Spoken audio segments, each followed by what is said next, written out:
ಎಲ್ರಿಗೂ ನಮಸ್ಕಾರ. Universe love ಚಾನಲ್ಗೆ ನಿಮ್ಮೆಲ್ರಿಗೂ ಸ್ವಾಗತ. ನಿನ್ನೆ ಹಿಂದೆ ಸಾಧನೆ ಮಾಡಿರುವ ಸಾಧನಾ ಅಕ್ಕ ಬಗ್ಗೆ ತುಂಬಾ ಚೆನ್ನಾಗಿ ಟಿವಿ ಚಾನೆಲ್ಗಳಲ್ಲಿ ತೋರಿಸ್ತಿದ್ದಾರೆ. ನೀವೆಲ್ಲ ನೋಡ್ತಾನೆ ಇರ್ತೀರಾ.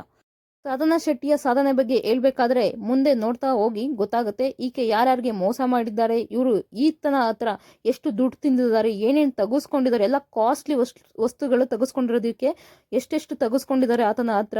ಅದೇ ರೀತಿ ಈಕೆಯ ಅಕೌಂಟ್ ಏನು, ಈಗ ಒರಿಜಿನಲ್ ಅಕೌಂಟು ಡಿಲೀಟ್ ಮಾಡಿದ್ದಾರೆ, ಬಟ್ ಈಕೆಯ ಡೂಪ್ಲಿಕೇಟ್ ಅಕೌಂಟ್ ಬೇರೆ ಇದೆ. ಅದು ಯಾವುದು ಅಂತ ಕೂಡ ನಾನು ನೆಕ್ಸ್ಟ್ ಹೇಳ್ತಾ ಹೋಗ್ತೀನಿ, ನೋಡಿ ಫುಲ್ ವಿಡಿಯೋ.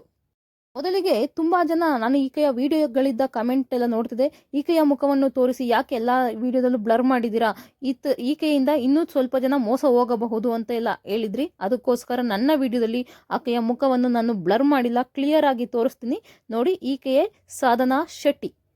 ಈ ಕೇಸ್ನಲ್ಲಿ ಬರೀ ಈಕೆಯದು ಮಾತ್ರ ತಪ್ಪಿಲ್ಲ, ಆ ತರನದು ಕೂಡ ತಪ್ಪಿದೆ. ಅಂದ್ರೆ ಯಾರು ಕ್ಲಿನಿಕ್ ಮಾಲೀಕ ಯಾರ್ಯಾರಿದ್ದಾರೆ ಕಾರ್ತಿಕ್ ಅಂತ, ಅವ್ರದ್ದು ಕೂಡ ತಪ್ಪಿದೆ. ಮೊದಲು ಇವರ ಸ್ಟೋರಿಯನ್ನ ನೋಡ್ಬಿಡೋಣ. ಇವ್ರದ್ದು ಕಾರ್ತಿಕ್ ಅನ್ನುವರು ಒಬ್ರು ಮಾಲೀಕರಿದ್ದಾರೆ, ಅಂದ್ರೆ HK ಪರ್ಮನೆಂಟ್ ಮೇಕಪ್ ಕ್ಲಿನಿಕ್ ಅಂತ ಅವ್ರ ಮಾಲೀಕರು ಕಾರ್ತಿಕ್ ಅನ್ನುವರು. ಸೊ ಅವರ ಕ್ಲಿನಿಕ್ ಪ್ರಮೋಷನ್ಗೆ ಅಂತ ಈ ಇನ್ಫ್ಲೂಯೆನ್ಸರ್ ಅಲ್ವಾ, ಇವ್ರು ನಮ್ಮ ಕನ್ನಡದ ಇನ್ಫ್ಲೂಯೆನ್ಸರು, ಸೊ ಹಾಗಾಗಿ ಕರೆದಿದ್ದಾರೆ. ನೋಡೋದಕ್ಕೂ ತುಂಬಾ ಚೆನ್ನಾಗಿದ್ದಾರೆ. ಪರ್ಮನೆಂಟ್ ಮೇಕಪ್ ಕ್ಲಿನಿಕ್ ಬೇರೆ ಅಲ್ವಾ, ಸೊ ಹುಡುಗಿರಿಗೆ ಈ ತರ ಎಲ್ಲ ಪ್ರಮೋಷನ್ ಕೊಟ್ಟರೆ ಜಾಸ್ತಿ ಜನ ನೋಡ್ತಾರೆ ಅನ್ನೋ ಕಾರಣಕ್ಕೆ ಆಕೆಯನ್ನ ಅಪ್ರೋಚ್ ಮಾಡಿದ್ದಾರೆ, ನಮ್ಮ ಕ್ಲಿನಿಕ್ನ ಪ್ರಮೋಷನ್ ಮಾಡ್ಕೊಡಿ ಅಂತ. ಸೊ ಈಕೆಯು ಕೂಡ ಅವರ ಕ್ಲಿನಿಕ್ ಹೋಗಿದ್ದಾರೆ, ಪ್ರಮೋಷನ್ ಕೂಡ ಮಾಡಿದ್ದಾರೆ. ಹಂಗೆ ಮಾತಾಡ್ತಾ ಮಾತಾಡ್ತಾ ಶೂಟಿಂಗ್ ಮಾಡ್ತಾ ಮಾಡ್ತಾ ಇಬ್ಬರ ನಡುವೆ ಪ್ರೀತಿ ಸಲುಗೆ, ಆಮೇಲೆ ನಂಬರ್ ಎಕ್ಸ್ಚೇಂಜ್ ಈ ಥರ ಎಲ್ಲ ಆಗಿದೆ. ಸೊ ಚೆನ್ನಾಗೆ ಪ್ರೀತಿ ಸಲುಗೆ ಅಂದರೆ ಎಲ್ಲ ಯಾವ್ಯಾವ ರೇಂಜಿಗೆ ಆಗಬೇಕೋ ಅದೆಲ್ಲ ಆಗಿದೆ. ಈ ಸಾಧನಾ ಶೆಟ್ಟಿಯವರು ಕಾರ್ತಿಕ್ ಜೊತೆ ಸಲುಗೆಯಿಂದ ಇದ್ದ ಫೋಟೋಸ್ ಇರ್ಬೋದು ಅಥವಾ ಖಾಸಗಿ ವಿಡಿಯೋ ಇರ್ಬೋದು ಎಲ್ಲವನ್ನು ಮಾಡ್ಕೊಂಡು ಇಟ್ಕೊಂಡಿದ್ದಾರೆ. ಇದು ನಿಜವಾಗ್ಲೂ ಪ್ರೀತಿಯಾಗಿದ್ರೆ ಆಕೆ 100% ಖಾಸಗಿ ವಿಡಿಯೋ ಮಾಡ್ಕೋತಿರ್ಲಿಲ್ಲ. ಆಕೆ ವಿಡಿಯೋ ಮಾಡ್ಕೊಳ್ಳೋದಕ್ಕೆ ಅಥವಾ ಫೋಟೋ ತಗೊಳ್ಳೋದಕ್ಕೂ ಕೂಡ ಕಾರಣ ಇದೆ. ಕಾರಣ ಏನಂದರೆ ಕಾರ್ತಿಕ್ಗೆ ಆಲ್ರೆಡಿ ಮದುವೆ ಆಗಿದೆ. ಸೊ ಮದುವೆ ಆಗಿರೋನು 100% ನನ್ನನ್ನು ಮದುವೆ ಆಗೋದಿಲ್ಲ, ಅದಕ್ಕೋಸ್ಕರ ಆತ ನನ್ನ ಜೊತೆ ಇದ್ದಿದ್ದು ಫೋಟೋಗಳನ್ನ ಇಟ್ಕೊಂಡು ನೀನು ಹೆಂಡ್ತಿಗೆ ತೋರಿಸ್ತೀನಿ ಅಥವಾ ಈ ವಿಡಿಯೋ ಬಿಟ್ಬಿಡ್ತೀನಿ, ನಿಮ್ಮ ಮನೆಯವ್ರಿಗೆಲ್ಲ ತೋರಿಸ್ತೀನಿ ಅಂದರೆ 100% ಅವನು ಅವಳು ಕೇಳಿದ್ದನ್ನೆಲ್ಲ ಕೊಡ್ತಾನೆ ಅನ್ನೋ ಒಂದು ಕಾನ್ಫಿಡೆಂಟ್ ಆಕೆಗೆ ಇತ್ತು. ಸೊ ಹಾಗಾಗಿ ಎಲ್ಲ ವಿಡಿಯೋ ಫೋಟೋಗಳನ್ನ ಇಟ್ಕೊಂಡಿದ್ಲು. ಸೊ ಅದೇ ರೀತಿ ಅದನ್ನು ತೋರಿಸೋದು ಫೋಟೋ ಇದೆಲ್ಲ ಕಳಿಸ್ತೀನಿ ಅಂತ ಹೇಳೋದು. ಆತನ ಹತ್ರ ಏನೇನು ಪಡ್ಕೊಂಡಿದ್ದಾಳೆ ಹಂಗೆ ಬ್ಲ್ಯಾಕ್ ಮೇಲ್ ಮಾಡಿಕೊಂಡು ಅಂದರೆ 5 ಲಕ್ಷ ಆನ್ಲೈನ್ ಕ್ಯಾಶ್ ಇಸ್ಕೊಂಡಿದ್ದಾಳೆ, ಆನ್ಲೈನಲ್ಲಿ ಪೇಮೆಂಟ್ ಮಾಡಿಸ್ಕೊಂಡಿದ್ದಾಳೆ. ಅದೇ ರೀತಿ 5 ಲಕ್ಷ ಕ್ಯಾಶ್ ಇಸ್ಕೊಂಡಿದ್ದಾಳೆ, ಒಟ್ಟು 10 ಲಕ್ಷ ಆಯಿತು. ಅದೇ ರೀತಿ ಚಿನ್ನದ ರಿಂಗು, ಕೈಗಳಿಗೆ ರಿಂಗು, ಗೋಲ್ಡ್ ಚೈನು, ಅದೇ ರೀತಿ 1 ಲಕ್ಷದ ಐಫೋನು, ಈ ಥರ ಎಲ್ಲ ಏನೇನು ಬೇಕು ಎಲ್ಲ ಇಸ್ಕೊಂಡಿದ್ದಾಳೆ. ಮತ್ತೆ ಅದೇ ಥರ ಬ್ಲ್ಯಾಕ್ ಮೇಲ್ ಮಾಡಿದ್ದಾಳೆ. ಈಗ 1.5 ಕೋಟಿ ಕೊಡಬೇಕು ಅಂತ ಆಕೆ ಆತನನ್ನು ಬ್ಲ್ಯಾಕ್ ಮೇಲ್ ಮಾಡಿರೋದು.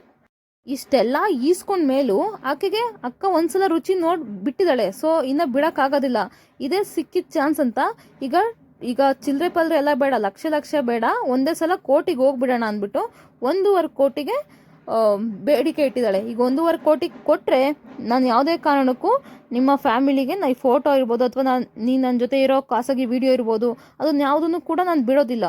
ಸೊ ಹಾಗಾಗಿ ನೀನು ನನಗೆ 1.5 ಕೋಟಿ ಕೊಡಬೇಕು ಅಂತ ಹೇಳಿದಾಳೆ. ಏನೋ ಚಿಕ್ಕ ಪುಟ್ಟದ್ದು ಲಕ್ಷ ಇಷ್ಟು ದಿನ ಆತನು ಕೊಡಿಸಿ ಸಾಕಾಗಿದ್ದ, ಹೋಗ್ಲಿ ಬಿಡು ಅಂತ ಸುಮ್ಮನಾಗಿದ್ದ. ಆದರೆ ಇತ್ತೀಚೆಗೆ ಅಕ್ಕ 1.5 ಕೋಟಿಗೆ ಬೇಡಿಕೆ ಇಟ್ಟಾಗ ಆತ ಅವ್ನ ಫ್ಯಾಮಿಲಿಗೂ ಕೂಡ ಹೇಳ್ಬೇಕಾಗಿತ್ತು. ಈ ವಿಷಯ ಅವ್ನು ಕಂಪ್ಲೇಂಟ್ ಮಾಡಲಿಲ್ಲ ಅಂದರೆ ಆತನ ಹತ್ರ 1.5 ಕೋಟಿ ಇಲ್ಲ ಅಂದರೆ ಇನ್ನು ಹೆಂಗೆ ಕೊಡ್ತಾನೆ. ಸೊ ಹಾಗಾಗಿ ನಾನು 1.5 ಕೋಟಿ ಕೊಡೋಕ್ಕಾಗೋದಿಲ್ಲ ಅಂತ ಹೇಳಿದ್ದಾನೆ. ಆಗ ಅವಳು 100% ಬಿಟ್ಟೇ ಬಿಡ್ತೀನಿ ಫೋಟೋಸ್ ಅಂತ ಎಲ್ಲ ಹೇಳಿದಾಗ ಆಕೆ ಬಿಡೋಕ್ಕಿಂತ ಮುಂಚೆನೇ ನಾನು ಹೋಗಿ ಪೊಲೀಸ್ ಸ್ಟೇಷನ್ಗೆ ಹೋಗಿ ಕಂಪ್ಲೇಂಟ್ ಕೊಟ್ಬಿಡೋಣ ಅಂತ ಹೋಗಿ ಅಣ್ಣ ಇವ್ರ ಅಕ್ಕನ ಮೇಲೆ ದೂರು ಕೊಟ್ಬಿಟ್ಟಿದ್ದಾರೆ. ಈ ಅಕ್ಕನ ಪೊಲೀಸರೆಲ್ಲ ಕೇಳಿದಾಗ ಯಾವುದೋ ವಿಡಿಯೋ ಅಂತೆ, ಫೋಟೋಸ್ ಅಂತೆ, ಎಲ್ಲಿದೆ ತೋರಿಸಂದಾಗ ಅಕ್ಕ ನನ್ನ ಹತ್ರ ಯಾವುದೇ ವಿಡಿಯೋ ಇರ್ಬೋದು, ಯಾವುದೇ ಫೋಟೋ ಇರ್ಬೋದು, ಏನೂ ಇಲ್ಲ ಅಂತ ಹೇಳಿದಾರಂತೆ. ಅಥವಾ ಡಿಲೀಟ್ ಮಾಡಿದ್ರೋ ಏನು ಕಥೆನೋ ಗೊತ್ತಿಲ್ಲ. ಸೊ ಡಿಲೀಟ್ 100% ಮಾಡಿರ್ತಾರೆ. ಪೊಲೀಸ್ ಸ್ಟೇಷನ್ ಕಂಪ್ಲೇಂಟ್ ಕೊಡ್ತಾರೆ ಅಂದರೆ 100% ವಿಡಿಯೋ ಡಿಲೀಟ್ ಮಾಡೇ ಮಾಡ್ತಾರೆ. ಅದು ವಿಡಿಯೋ ಡಿಲೀಟ್ ಮಾಡೋದಿರಲಿ, ಇದು ಯಾವಾಗ ನ್ಯೂಸಲ್ಲಿ ಬರೋಕ್ಕೆ ಸ್ಟಾರ್ಟ್ ಆಯಿತೋ ಅಕ್ಕ ಅವಳ ಇನ್ಸ್ಟಾಗ್ರಾಮ್ ಅಕೌಂಟ್ನ ಪ್ರೈವೇಟ್ ಮಾಡ್ಕೊಬಿಟ್ಟಿದ್ದಾರೆ, ಇಲ್ಲ ಡಿಲೀಟೇ ಮಾಡಿರ್ಬೋದು. ಇನ್ಸ್ಟಾಗ್ರಾಮ್ನಲ್ಲಿ ಈಕೆಯ ನೇಮ್ ಹೊಡೆದ್ರೆ ಅಂದರೆ ಶೋನೇ ಆಗ್ತಾ ಇಲ್ಲ ಈಕೆಯ ಅಕೌಂಟು. ಸೊ ಡಿಲೀಟ್ ಆಗಿದೆ ಅಂತ ನನ್ನ ಪ್ರಕಾರ ಅನಿಸ್ತಿದೆ. ಡಿಲೀಟ್ ಆಗಿರೋದಿಲ್ಲ, ಇವರೇ ಡಿಲೀಟ್ ಮಾಡ್ಕೊಂಡಿರ್ತಾರೆ, ಇಲ್ಲ ಪ್ರೈವೇಟ್ ಮಾಡ್ಕೊಂಡಿರ್ತಾರೆ.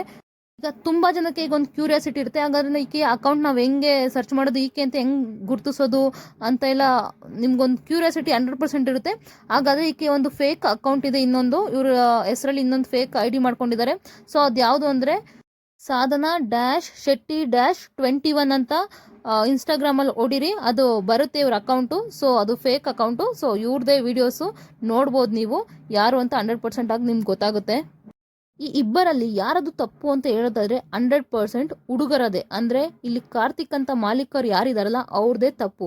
ಯಾಕೆ ಅಂತ ನಾನು ಮೊದಲಿಗೆ ಹೇಳ್ಬಿಡ್ತೀನಿ. ಪ್ರಮೋಷನ್ಗೆ ಅಂತ ಒಂದು ಹುಡುಗಿನ ಕರ್ಸಿದ ಮೇಲೆ ಪ್ರಮೋಷನ್ ಮಾಡ್ಕೊಂಡ್ವಾ, ದುಡ್ಡು ಕೊಟ್ವಾ, ಕಳಿಸಿದ್ವಾ ಅನ್ನೋ ರೀತಿ ಇರಬೇಕು. ಮದುವೆ ಆಗಿದೆ ಅಂತ ಅವ್ರಿಗೂ ಗೊತ್ತು, ನನಗೆ ಹೆಂಡ್ತಿ ಇದ್ದಾರೆ ಅಂತ ಅವ್ರಿಗೂ ಗೊತ್ತು. ಹೆಂಡ್ತಿ ಇದ್ಮೇಲೆ ಇನ್ನೊಂದು ಹುಡುಗಿನ ಪ್ರೀತಿಸಲಿಗೆ ಮತ್ತೆ ಆ ಹುಡುಗಿ ಮೇಲೆ ಹೆಂಗಾಗೋದಕ್ಕೆ ಸಾಧ್ಯ? ಸೊ 100% ಇಲ್ಲಿ ಇವರದೇ ತಪ್ಪು ಅಂತ ನಾನು ಹೇಳಬಲ್ಲೆ. ಆಕೆಗೂ ಕೂಡ ಅದೇ ಬೇಕಾಗಿತ್ತು. ಸೊ ಇವಂಗೆ ಹೆಂಗಿದ್ರು ಮದುವೆ ಆಗಿದೆ, ನನ್ನ ಮದುವೆ ಆಗಲ್ಲ ಅಂತ ಆಕೆಗೂ ಗೊತ್ತು. ಇದೇ ಸಿಕ್ಕಿದ ಚಾನ್ಸು ಹೆಂಗೆ ಉಪಯೋಗಿಸ್ಕೋಬಾರ್ದು ಅನ್ನೋ ರೀತಿಲಿ ಆಕೆ ಕೂಡ ಉಪಯೋಗಿಸ್ಕೊಂಡಿದ್ದಾಳೆ. ಇಲ್ಲಿ ಅಕ್ಕ ಮಾಡಿದ ಸರಿನಾ? 100% ತಪ್ಪೆ. ನೋಡಿ ಅಕ್ಕ ಯಾವ ರೇಂಜಿಗೆ ದೊಡ್ಡ ಅಡುಗೆಗೆ ಕೈ ಹಾಕಿದ್ದಾಳೆ ಅಂತ.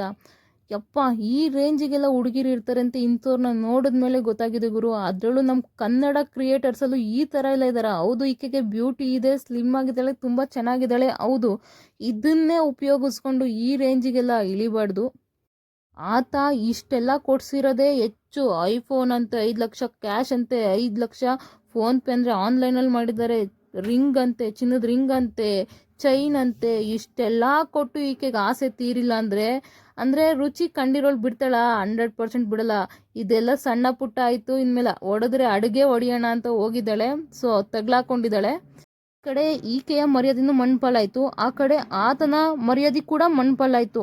ಅದರಲ್ಲೂ ಕಾರ್ತಿಕ್ ಎಂಬುವವ್ರದಂತೂ ಮರ್ಯಾದೆ ಬೀದಿ ಪಾಲಾಯಿತು ಅಂತಲೇ ಹೇಳ್ಬೋದು. ಈ ಕಡೆ ಹೆಂಡತಿ ಕಡೆಯವರು ಕೂಡ ಇನ್ಮೇಲೆ ಮರ್ಯಾದೆ ಕೊಡಲ್ಲ. ಅದರಲ್ಲೂ ಅವ್ರ ತಂದೆ ತಾಯಿ, ಫ್ರೆಂಡ್ಸ್ ಇರ್ಬೋದು, ಯಾವ ರೀತಿ ನೋಡ್ಬೋದು ಇನ್ನು ಮುಂದೆ ಅವರನ್ನು, ನಿಜವಾಗ್ಲೂ ಶೇಮ್ಫುಲ್ ಅಂತಲೇ ಹೇಳ್ಬೋದು. ಈಕೆಯನ್ನು ನಮ್ಮ ಕನ್ನಡದ ಒಬ್ಬ ಟಾಪ್ ಕ್ರಿಯೇಟರ್ ಕೂಡ ಲವ್ ಮಾಡ್ತಿದ್ರು. ಅದು ಯಾರು ಅಂತ ತಿಳ್ಕೊಬೇಕು ಅಂತಂದರೆ ಕಮೆಂಟ್ ಬಾಕ್ಸಲ್ಲಿ ಕಮೆಂಟ್ ಮಾಡಿ, ವಿಡಿಯೋ ಮಾಡಿ ಅಂತ. ನಾನು ಯಾರು ಅಂತ ಕೂಡ ವಿಡಿಯೋ ಮಾಡ್ತೀನಿ. ಪೂರ್ತಿ ವಿಡಿಯೋ ನೋಡಿದ್ದಕ್ಕಾಗಿ ಧನ್ಯವಾದಗಳು. Thank you so much. ಇಲ್ಲಿ ಯಾರು ತಪ್ಪು ಅಂತ ಕೂಡ ಕಮೆಂಟ್ ಬಾಕ್ಸಲ್ಲಿ ಕಮೆಂಟ್ ಮಾಡಿ.